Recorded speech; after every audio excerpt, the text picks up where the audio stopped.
السلام علیکم ورحمۃ اللہ وبرکاتہ۔ میں آج کل مہاراشٹر کے مختلف اضلاع کے دورے پر نکلا ہوا ہوں۔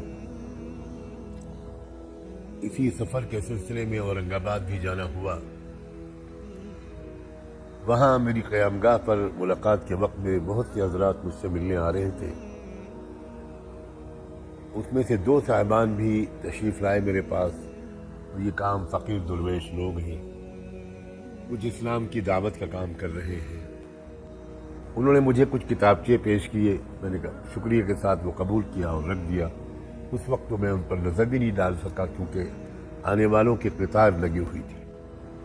بعد میں میرے علم میں آیا کہ وہ صدیق دیندار نامی تحریک کے نمائندے اور داعی تھے، اور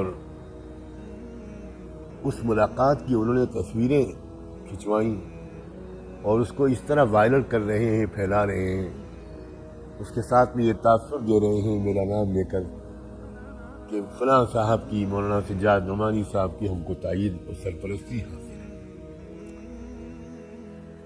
میں یہ بات بہت ہی واضح لفظوں میں کہنا چاہتا ہوں کہ صدیق دیندار فرقے کے بارے میں ہمارے علماء حق کا ایک بہت تحقیقی موقف واضح طور پر سامنے آ چکا ہے۔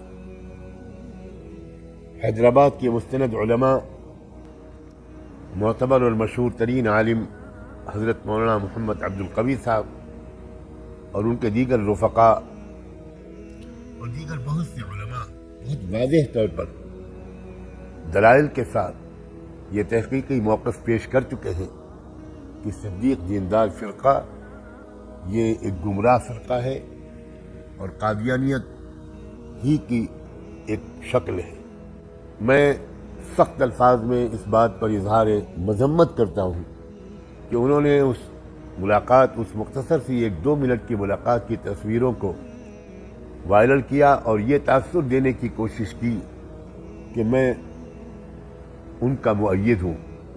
حاشا وکلا، میرا مسلک وہی ہے کہ تمام اکابر علماء دارالعلوم دیوبند کا، علماء مظاہر العلوم کا، علماء ندوۃ العلماء کا ہے۔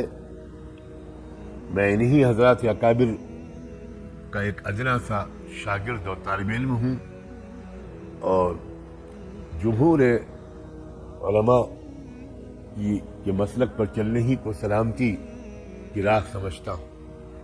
یہ غلط فہمی دور ہونی چاہیے، اور میں ممنون ہوں گا اگر آپ میری طرف سے یہ وضاحت زیادہ سے زیادہ عام کر دیں۔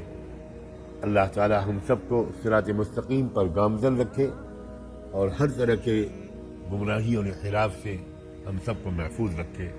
جزاکم اللہ۔ السلام علیکم ورحمۃ اللہ وبرکاتہ۔